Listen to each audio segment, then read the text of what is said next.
Bonjour, alors aujourd'hui on va parler d'un sujet qui me passionne pas plus que ça, mais qui est tellement important. Il s'agit de la sauvegarde, de la sécurisation des photos. Vous faites des centaines, des milliers, peut-être des centaines de milliers de photos par an. Et pour moi, et peut-être pour vous aussi, le stockage, le classement des photos, c'est un vrai casse-tête. Ça peut vite devenir une énorme perte de temps. Il s'agit de sauvegarder, transférer, enregistrer, trier, organiser, sécuriser, etc.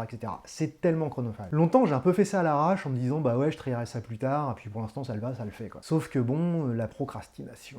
Forcément, il y a un moment, vous vous laissez déborder, quoi. Et puis, il y a quelques semaines, je me suis replongé dans mes anciennes photos, et là, je me suis dit, c'est sacrément le bordel. Et j'ai jamais retrouvé la photo que je retrouvais, une photo qui avait été faite chez ma grand-mère il y a longtemps, et ça fait un petit peu... Alors, comment organiser vos photos dans vos dossiers pour vous y retrouver très facilement? Je ne vais pas vous donner une technique d'usine à gaz. Ce dont je vais parler ici, c'est la façon dont j'organise et sauvegarde mes photos actuellement.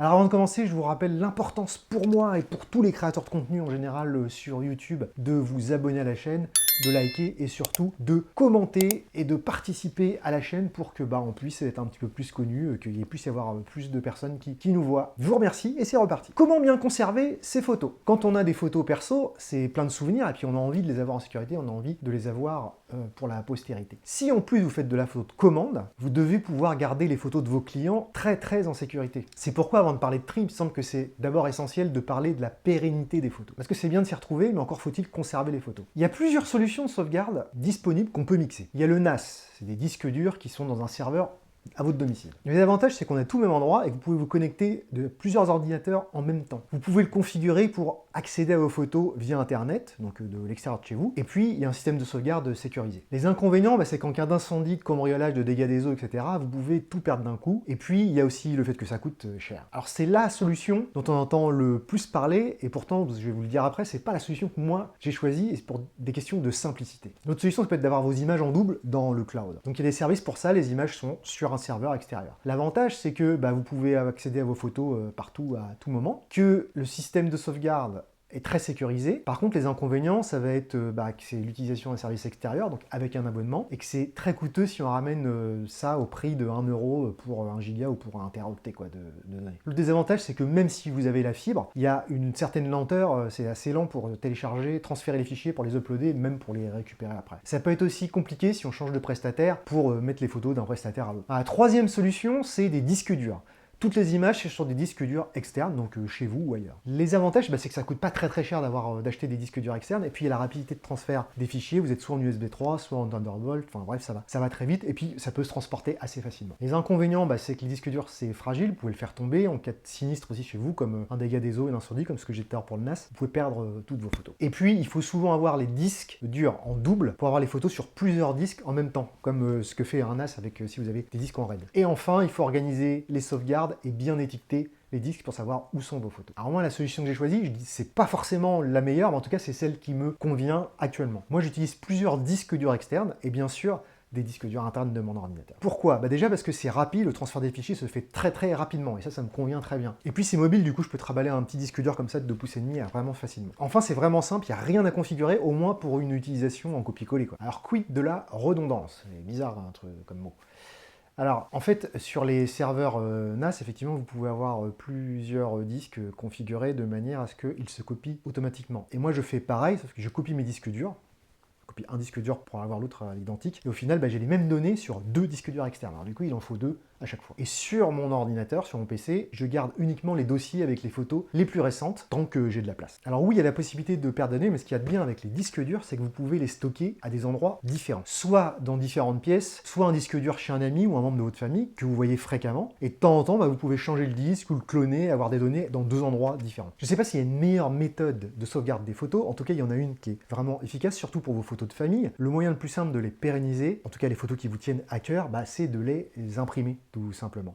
Et ça, je le dis souvent à mes clients. Vous allez sur n'importe quel site, un imprimeur grand public, vous faites imprimer vos photos pour quelques centimes d'euros par tirage, vous mettez ça dans une boîte à l'abri de la lumière, et là, vous en avez pour des dizaines d'années. En plus, quand vous redécouvrirez ça plus tard, peut-être, vous reprendrez plus de plaisir à les regarder, vous pouvez les sortir de temps en temps. Alors, j'ai quand même une petite roue de secours supplémentaire, parce qu'il n'y a pas très longtemps, j'ai décidé de souscrire à un nouveau service. Alors, c'est pas une solution de sauvegarde de photos, mais c'est une solution de sauvegarde de données en ligne. Ça sauvegarde le contenu de tous les disques durs internes et externes qui sont branchés sur l'ordinateur, et ça coûte seulement 6 $ par mois, et il n'y a pas de limite. C'est Backblaze, ça sauvegarde votre PC, et en plus c'est crypté, et c'est un petit plus supplémentaire pour vraiment rien perdre. C'est une roue de secours. Et j'ai une deuxième roue de secours, mais voilà, c'est pas terminé. Je livre la plupart de mes clients via une galerie en ligne. Donc quand c'est le cas, les photographies sont sauvegardées au format JPEG sur le service que j'utilise. À savoir, moi j'utilise PicTime, mais des services, il y en a plein d'autres. Alors sauvegarder ces photos, les conserver, oui, mais pour pas que ce soit trop le bordel, il faut bien les organiser. Alors comment moi je fais? Alors sauvegarder ces données, c'est bien, mais si c'est pour avoir des téraoctets de photos, de fichiers RAW mélangés, d'images posées au hasard dans des dossiers éparpillés dans vos disques durs, ça va faire du volume et de toute façon, ce sera le bordel. Alors comment moi j'organise tout ça? Peut-être que vous utilisez un logiciel de catalogage photo. Si c'est le cas, bah, c'est bien. Par contre, à mon avis, c'est plus important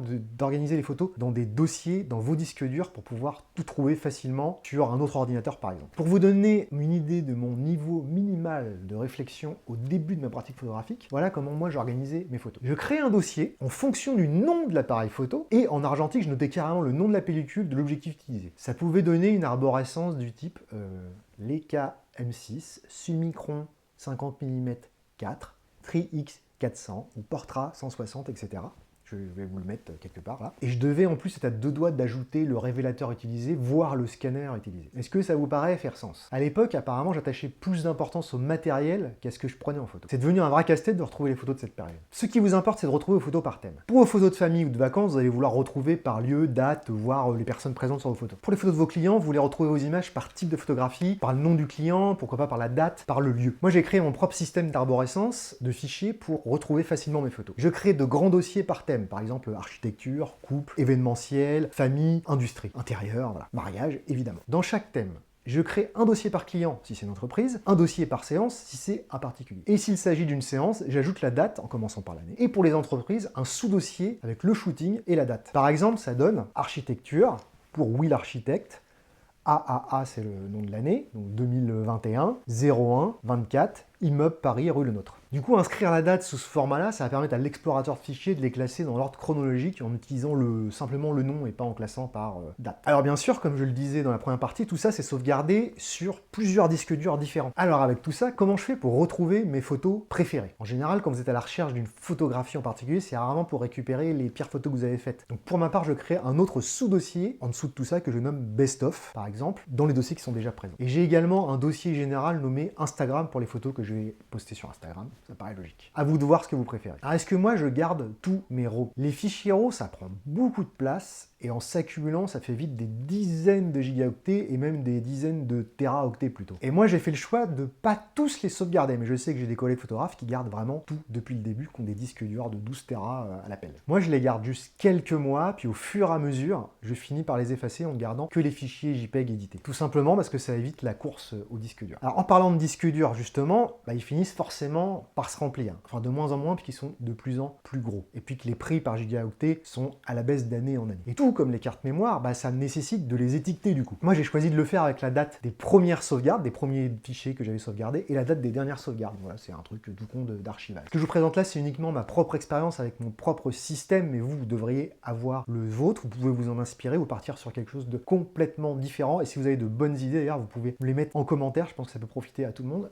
Et à moi le premier. Il y a juste un truc, c'est que pour moi, c'est nécessaire de respecter quelques grands principes pour la sauvegarde des photos. Le petit truc classique, s'il faut avoir au moins 3 supports physiques ou non, si possible à des endroits différents, par exemple 2 disques durs, une sauvegarde dans le cloud, sachant qu'une carte mémoire, c'est pas un sauvegarde de support. Pour le classement des photos, classez-les par thème et par date au minimum. Et voilà, il reste plus qu'à me donner votre système, vos idées dans les commentaires pour en faire profiter tout le monde. Et comme je finis toujours de la même façon, je vous remercie et à bientôt. Je vous remercie d'avoir regardé cette vidéo jusqu'au bout. Pour soutenir la chaîne, abonnez-vous, likez, commentez, partagez.